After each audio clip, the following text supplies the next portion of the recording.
The beginning of change is there. And again, the environment in the jail is so bad that even if one course, it doesn't change the whole environment. So unless the environment is changed, other steps are taken, facilities given for their regular practice, then real change will occur. Vipassana courses are alike everywhere in the world. The same rules, same timetable, same instructions. The workers who serve the students during a course are volunteers who have already taken a course themselves.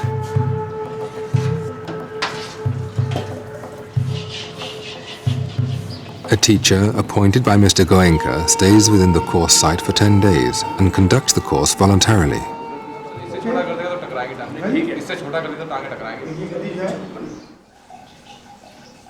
Nothing is by accident, you know. I come, I'm caught, I'm here, all for a reason. I don't have to be caught going to Canada. I could have gone to Canada and then gone back and my life this. It's all for a reason. After taking a few Vipassana courses, David asked to be transferred to the Vipassana ward and work there as a volunteer. When I first came, I thought, why is Vipassana here? Of course, when I say that, it answers itself, because this is where it's needed most. This is history in the making, you know. This is the first chance where Vipassana, where this is being used in a prison system to possibly reform people. And if this does show results, then this could reform the whole prison system and the entire planet. And it happens here. If I scratch his belly, he should attack me. There you go. You're a cat. See, all I can really do is to try to set an example for other people. In doing this, then maybe they will try a little bit harder for themselves. David, the one-day course is on this date, no? We have 4 one-day courses. Yeah. Your 26th morning is jail 4. Yes. And 27th morning I'm bringing jail 1, 2 and 3 together. So tell him we would need him at both the 9 o'clocks. Please tell the teacher. I cannot do anything Vipassana-wise for anybody. They have to do it themselves. The bottom line is you can't help somebody unless they want to be helped. And the Vipassana, if you can get through to them, is for themselves, to get inside themselves to help. Twice a month, prisoners from different sections of Tihar arrive at the Vipassana ward to take a course.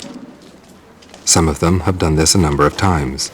Each time they follow the same program. What differs is the personal experience. I call them bhikkhus when they come here, which is the monk, because this is in effect what they are. For 10 days they become a monk.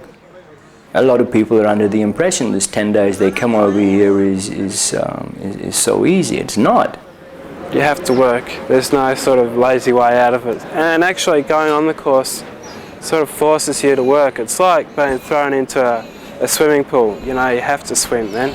It's not a matter of saying, yeah, I will learn to swim, I will learn to swim. It's when they throw you in the pool, that's when you have to swim. So when you go to this course, you have to do the 10 days. Next to the silent bubble of the course, on the other side of the wall, prison life flows along.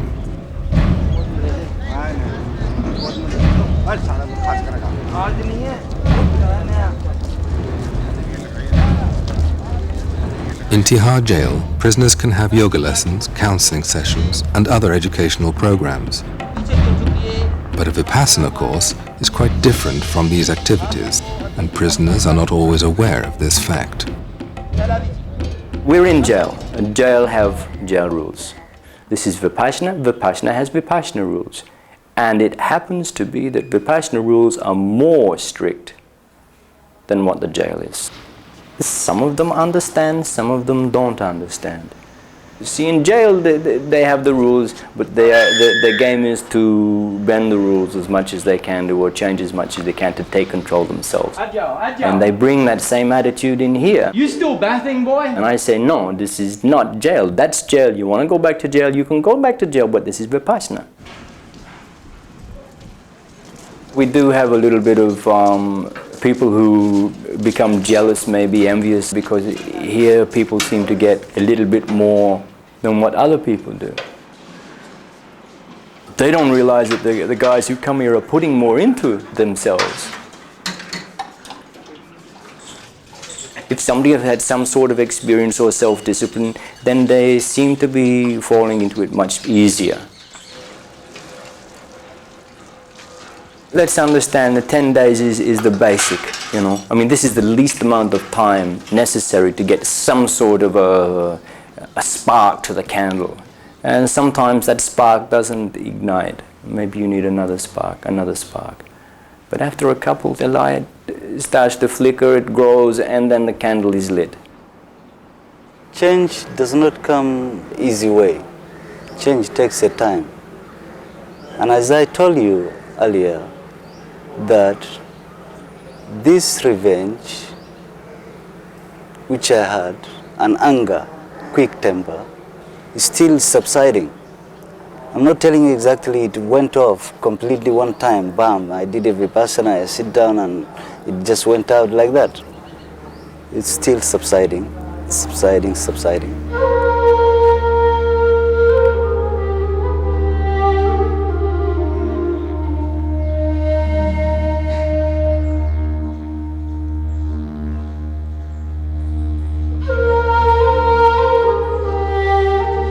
Why did it happen that I'm here? What happened to me, it's what I've done to myself. And that's why I'm here.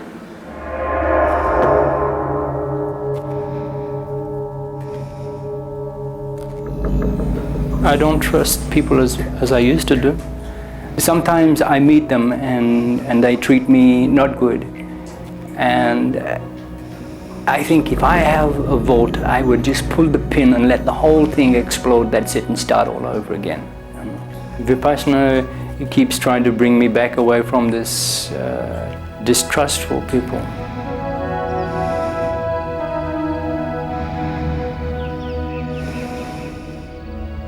I'm here now doing Vipassana, and it's your way of life. The way you talk to people, the way you think, the way you act, the way you do things for people or don't do things for people.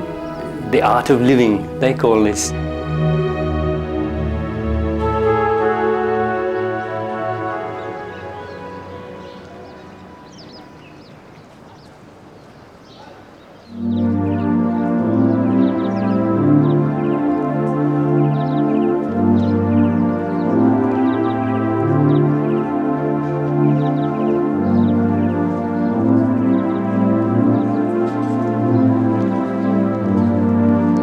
On the morning of the 10th day, silence ends.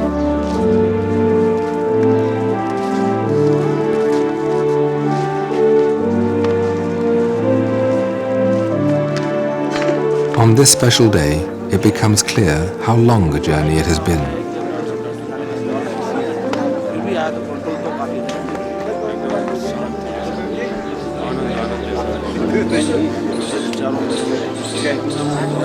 Students make the transition back to a more extroverted way of life.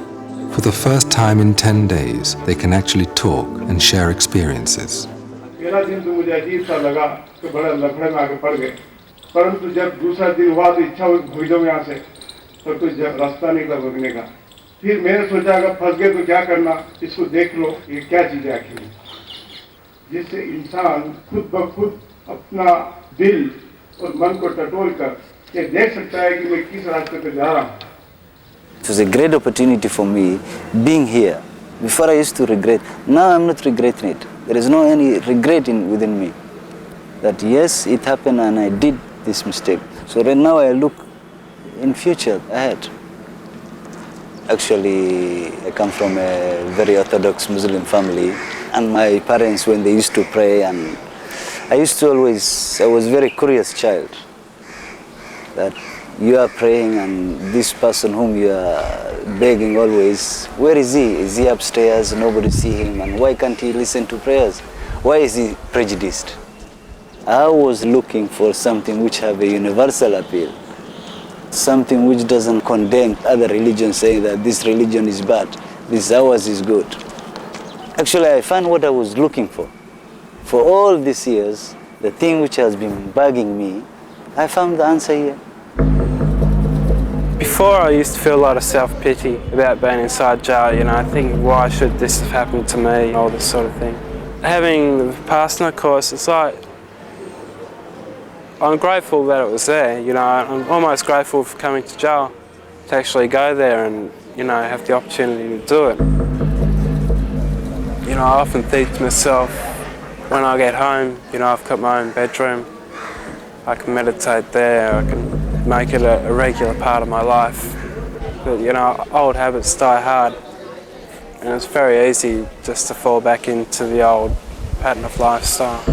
So before I leave here, like, I don't know when that could be, you know, there could be a chance next month or middle or the end of next year, but actually what I'd really like to do is go to a course, complete the course, and then like the very next day to be able to walk out of jail. I'd go out in a very good frame of mind, not a bad frame of mind which this place can create. You know, this coming to Tiha, it's a lesson in life I'll never forget. You know, it's, in a way it's a great experience, but it's just gone on for too long now. You know, I'd really like it to finish and so I can go home.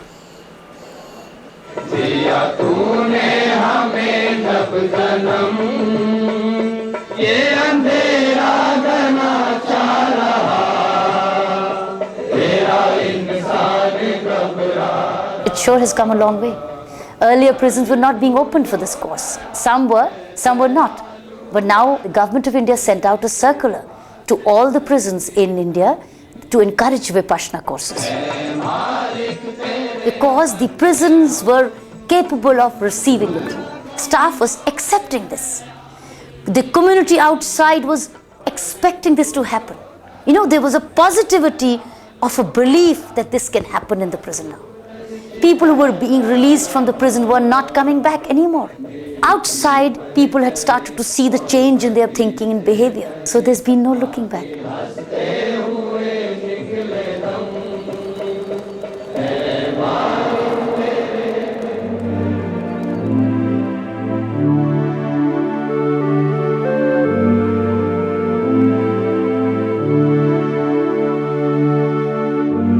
A technique which is effective here will be definitely effective anywhere in the world. Prisons in the West and the prisons in the East, men in the West, men in the East, no difference. Difference of degree. But totality, we are the same people all over the world.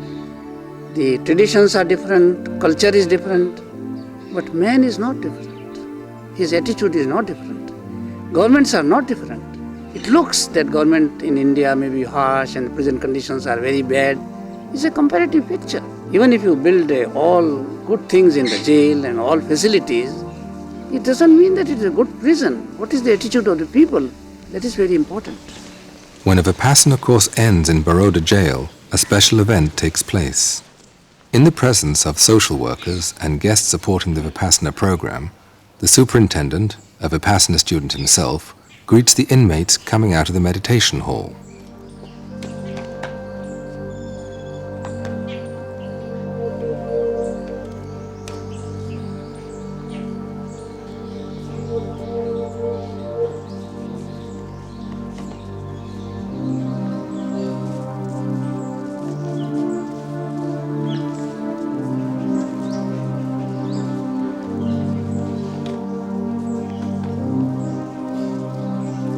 In this country, physical contact between people from such different backgrounds is unthinkable. But on this day, barriers are broken.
one question one time I asked Grandbedi.